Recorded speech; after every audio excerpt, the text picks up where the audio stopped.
Hello, hello, and welcome to the 12 by 12 in 2015 Picture Book Writing Challenge. This is Julie Hedlund, your founder and fearless leader. As we head into our fourth year of this challenge, I invite you to cozy up to the fire and join me for an intimate interview with none other than Tara Lazar, the founder and fearless leader of Hybo Idmo Picture Book Idea Month, the author of The Monster, and not one, not two, but 3 new picture books releasing in 2015. I Thought This Was a Bear Book, Little Red Gliding Hood, and Normal Norman.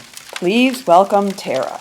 Tomorrow, January 5th, is the official launch date for 12 by 12 in 2015. 15. I remember when it was 12 by 12 and 12. 12. I know, we're going into our 4th year. If you can, I'm sure you can believe it, because you just finished, what was it, the 6th year of? 6th year. 6th year, right. So if people think of me as the mother of 12 by 12, then you're the grandmother, even though obviously you're not. But because something about my age. No, this is not anything to do with age or beauty, for that matter. But no, because today it has to do with beauty. Oh. Yeah, well, both of us have been not so healthy the past few days because my challenge, like so many of the challenges that have arisen since then, stemmed from what you did with, do you pronounce it Pibo Idmo or Pibo Idmo? I don't care. Okay, because I prefer Pibo Idmo just because, you know, it sounds a little less like bathroomy. But whatever. So because there's pie in it, you know, right. nice piece of pie. Pie is good. Right, yeah. Anyway, so Pibo Idmo. My inspiration initially back in 2012 was to take all those ideas that I had and turn them into something, because I had 60 ideas by that point. 60? Well, because I had participated for 2 years and I'd only written 1 manuscript, and I thought, boy, this is going to get me nowhere fast. So I consider you a huge part of the inspiration behind 12 by 12, which is why I like to have you come every year, but we've never done a video interview, so this is exciting. So tell me, Tara Lazar, do you get a chance to participate in your own challenge? Do you get your... Are you kidding? Of course not. Okay. I feel so much better now because I never ever write 12 drafts in a year, and people are always like, oh, I don't think I can write 12 in a year, and I think, yeah, neither can I. But it's still worth... No, I can't. And no, I came up with, I think it was 4 or 5 ideas this year. Because you're too busy. Right. You did it for a year just by yourself. And then that was when you challenged yourself to come up with 30 ideas. And you did. And then you... No, I didn't. Oh, okay. So I was going to say, then you were like me, like, oh, I think I'll share this idea with other people, and then I'll get even more done. And then the whole thing kind of explodes, and then you don't. But it's... I felt like a dozen people would do it. Well, like Corey will do it, and, you know, maybe this person will do it. Right. I didn't know that all people were going to do it. It's the same thing for me when I started 12 by 12. And of course, I wasn't even thinking about how much work it would be for a whole year challenge. No, you told me that. I'm like, okay. You go, girl. Have fun. Bye. But I did. I thought the same thing. Like, I had about 30 blog followers at the time, and I thought maybe half of them would sign up, and like, there we are with 200 people in the first year. And now, for me, 12 by 12 is just such a huge part of what I do and who I am. And it's so rewarding, you know, to bring something to people. And I think a lot of people find picture books and find their way into picture books through Pibo Idmo. That's where they land first. And so you are cultivating picture book authors of the future. And how much of that do you feel is part of your success, your persona, your rewards of being in the business? How do you feel about it now? It's a little overwhelming. You know, I want to be known for my books. You know, that's what I began writing for. And I think I'm more well known for Pibo Idmo than I am for my books right now. Maybe because I only have 1 little book out right now, more are coming. But it's gotten to the point where it made me an influential blogger. Like somebody wrote on Facebook yesterday, "Oh, who are the influential kidlit bloggers?" And they said, Cynthia Lytett Smith, and this person and that person, and Tara Lazar, and I'm like, Totally. Yes. It's gotten my name recognizable within the industry, so that's really nice. Mm-hmm. In the long run, I just keep doing it because everybody loves it, and I love that everybody loves it. So Mm-hmm. I'm going to keep doing it, but it is a lot of work. I'm glad that I found some way to bring Riff into it and give money to charity. So I like to do it because of that as well. I just a couple days ago sent them over $400. Yeah, so that's amazing. Really great. And Riff, for people who haven't heard of it, is Reading is Fundamental. And it's just a fabulous organization, and you're able to send them money because people can buy their handy, there it is. It's fancy goodies from the Paibo Idmo store, and the proceeds go to Riff, which is fabulous. And I stole that idea from you too. I have my own cafe press store, although it's languishing a little bit because I just haven't figured out a way to make the logo look as nice as this does. You must be like a graphic designer or something. But I have part of the thing when I ask an illustrator to do the logo is you also have to help me put the mug together. Now that is the way to go, right? Okay, you get to do the logo. You get a free mug. And then you get to, but you have to I'll buy them a mug. You have mug duties as well. The proceeds of mine have go to first book, but I haven't been able to raise nearly as much, and I think that's just incredible.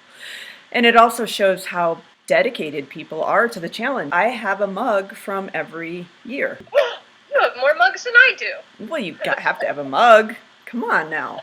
Let's go back to this question about the platform. It is interesting how sometimes you get defined by things that weren't really how you started out. I mean, because I'm the same thing. I mean, I was 12 by 12 before I even had an agent or any book contracts. You have 3 books coming out this year. By the end of the year, more people are going to know you through your work and not just Facebook and Paibo Idmo and all that kind of stuff. But do you think that it is helpful? Yeah, I mean, I have to wait and see. Can't really tell from the sales of my one book if, it made a difference. And some of the most popular children's book writers don't even have the blog. So I don't necessarily think having a blog is so important. The work is important. The work writing is important. Books that you create, that's what's most important. This just happened to be an offshoot of what I was doing, and it kind of grew into its own thing, and it's great. It's fantastic. People know me, and people like me. I think. And gosh darn it, people like me. Gosh darn it. It wasn't what I intended, but it's all good. Let's just say it that way. Mm-hmm. It's, hopefully more people will learn about me through that avenue, and people are so giving, that they want to give back. There's a lot of reciprocity,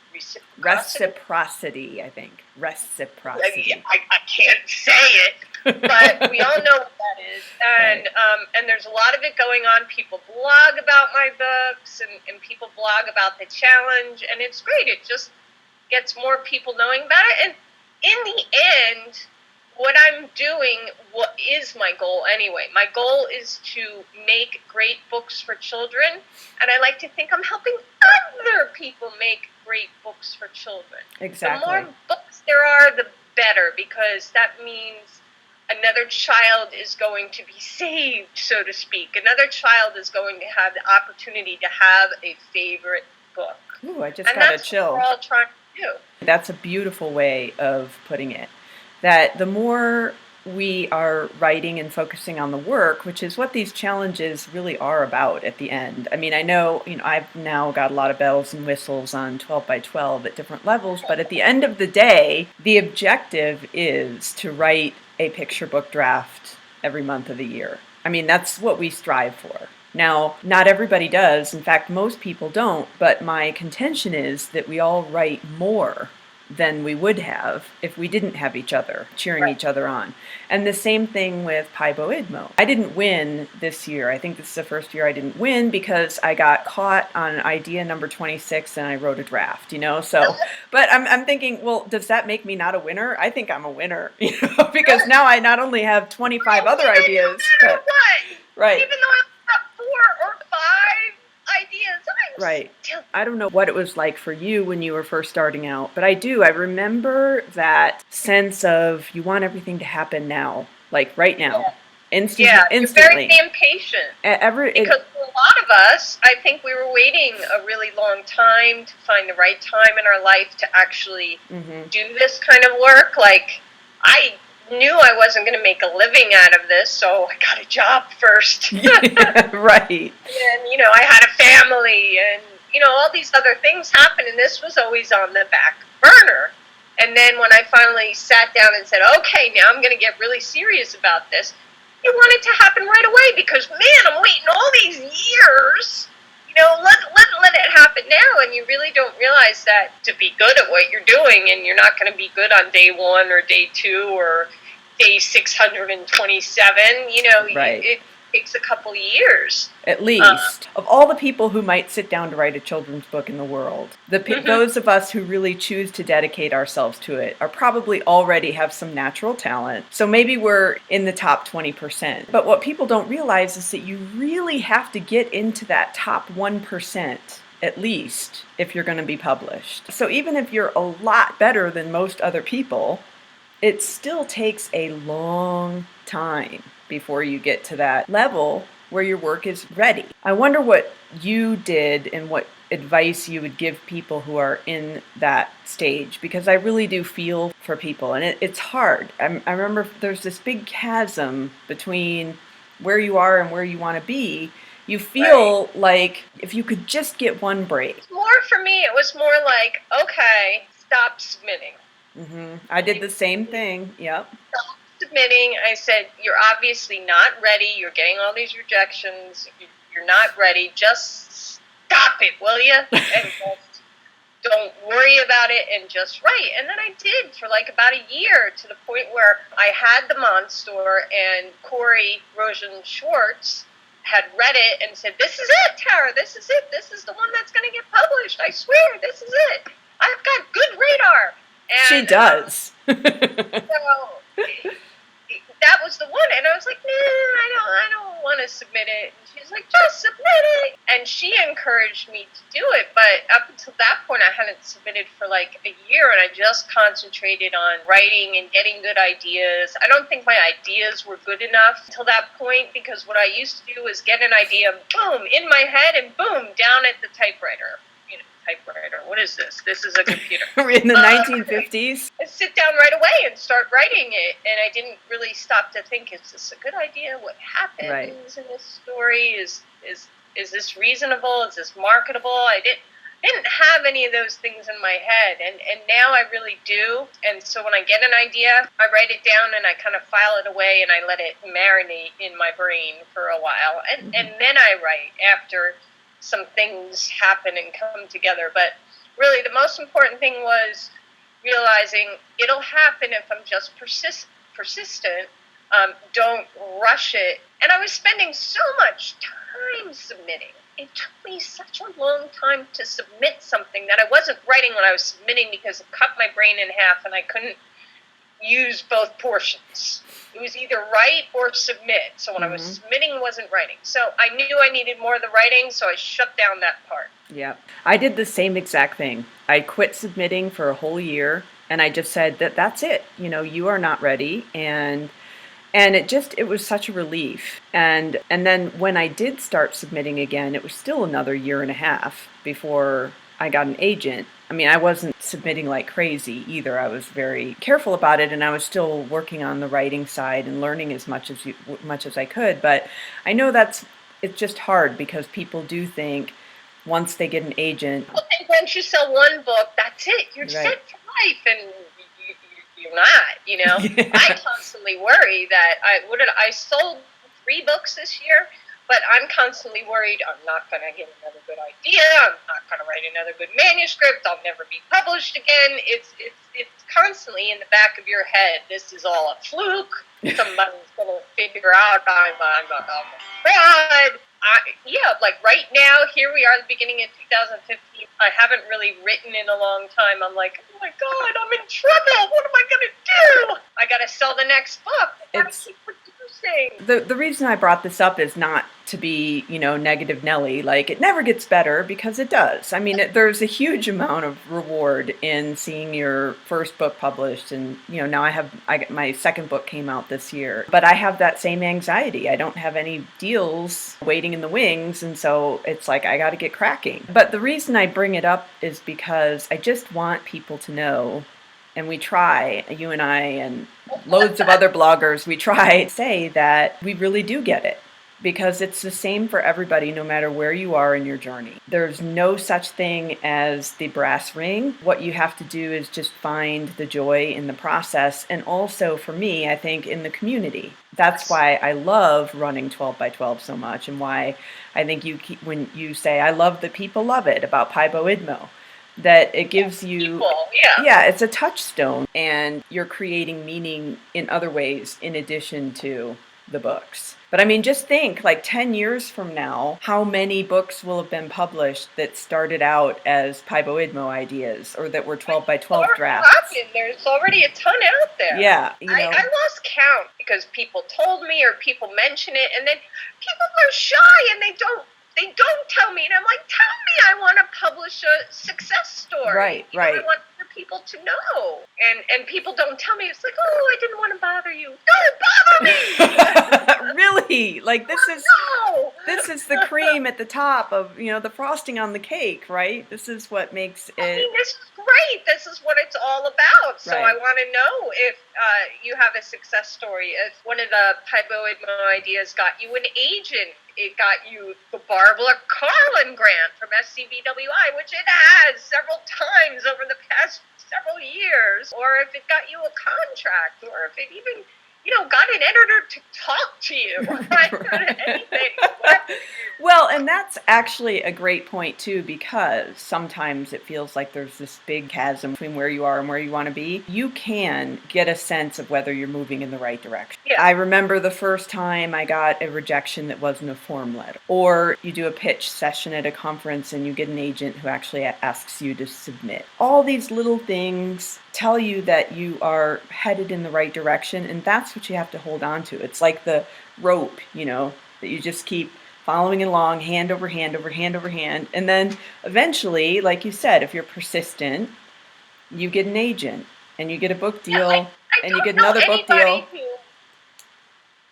I don't know anybody who has worked real hard for years, very persistently, who hasn't made it in some respect. Right. So, I mean, that's it. All it really takes is the persistence. If you want this as a career, you're going to be doing it the rest of your life. So just start doing it.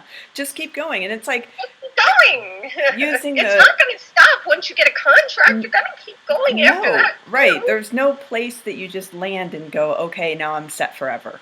Yeah. You never rest on your laurels. You never feel like that's enough. It's never going to be enough. Because that's how we give of ourselves, is we put it down in writing. There's never going to be an end to ideas or to stories or to the need for them. And that's the thing that's really cool. Going back to the rope analogy, it's like people see somebody they think has made it, and it's like, no, that person is just a little bit farther ahead of you on the rope, but they're still going hand over hand over hand over hand. And, and you just keep going. So it is 2015. You are living in the future. You were a kid. You didn't think past 2000, right? Oh. You always thought about the year 2000. How old am I going to be in the year 2000? Am I going to be married? Am I going to have kids? What am I going to be doing for work? And you just thought about the year 2000. Right. And now we're 15 years ago. I know. It's crazy. It's crazy. Now we're living in the future. Right. Where's my hoverboard and my flying car, please? But it's 2015, and you are once again the first featured author of 12 by 12. in the year. And so what do you do when you are thinking about, your writing year? Obviously, with 3 books coming out, you've got a lot of promotion on your mind, I'm sure. But how do you prepare for a new year, or don't you? Am I supposed to be preparing something? No, I mean, do you I'm not prepared. I feel like I'm in junior high. Tara is not prepared. I think I'm just going to send my kids back to school tomorrow and then have my cup of tea and sit there and stare into space for a little bit. Yes, have my mug of tea. I'm not a prepared kind of person in any respect. I'm more by the fly, by the seat of your pants kind of person in everything. Like my husband is very organized, and he's got like this family calendar downstairs in the kitchen, right? And you all know I have MS, and I work upstairs in the bedroom, and it's very hard for me to go up and downstairs all day long, right? I can't. So he's got the family calendar downstairs, and I always forget to write things on the family calendar, because once I organize it and schedule it here in my, makeshift bedroom office, I don't walk immediately downstairs and go write it on the calendar. I'm very disorganized that way. Everything is in here.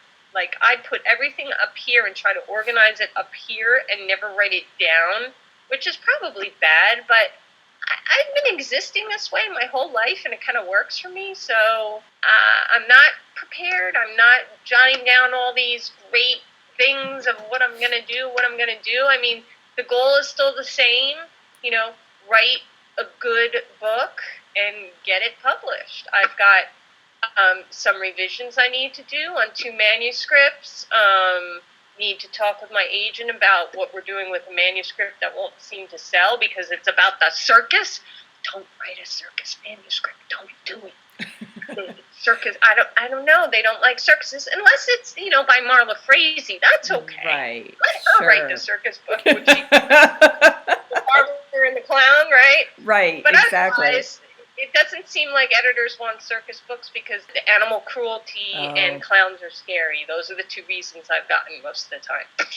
Not your manuscript sucks. Right, It's scary, and there's a lot of animal cruelty, and it's not a good thing. Anyway. So I got to discuss with her where that's going. It's still the same. Just write a good book whenever I come up with a good idea, and that's great. Honestly, I'll go from there. There's no it's not like a new year, new thing, new different thing I'm gonna do. I'm just doing more of the same because the same was working. So for me, maybe it's still the year 2000. It's not like 2015. Okay, great. It's a new year. It's lovely and everything, but more of what I've been doing. I think that's so refreshing, honestly. Because I didn't have a good answer. No, the words you used, it is a new year, but the goal is the same. The goal is to just get the work done. Do the best work you can. Get it out there. Hopefully you're going to sell. I found what works for me a while ago. I found that not writing every day, I don't sit down and write every day. I tell other people that they maybe need to do that, but no, I don't find it works for me, and I don't like when other writers tell me what to do. Right. Sit down every day, or else you're not a writer. No, I know. I'm the same way. We must have been separated at birth or something, because I don't write every day. Separated at birth, and somebody dyed my hair dark. I don't write every day either. A lot of my writing, it happens in my head. It happens here. There's a lot of staring at the screen. There's a lot of non-writing to get to the writing. It's 99% staring and 1% writing. Right. And there's 9% convincing yourself you're a failure. Right. There's 15% cursing. Right. There's a lot of other stuff that goes in, but I found what works for me, and being kind of more spontaneous in my writing habits than being more regimented kind of works to my way my brain works. So I'm not really changing anything in 2015. Maybe this year I'll get a Pivo Idmo assistant. You should. More the same. Non-resolution. I have this whole anti-resolution revolution campaign going on, because I don't believe in resolutions. I think they come from a negative place, and I prefer to look back at what I did do and kind of think how I'm going to build on that. So we're Yes. we're of the same mind. So Okay. all right, Miss Tara, we are. So happy New Year. Thank you for being with us Yeah. once again, and we'll see you on Facebook, I'm sure. Okay. All right. Happy same year. Happy same program year. Oh.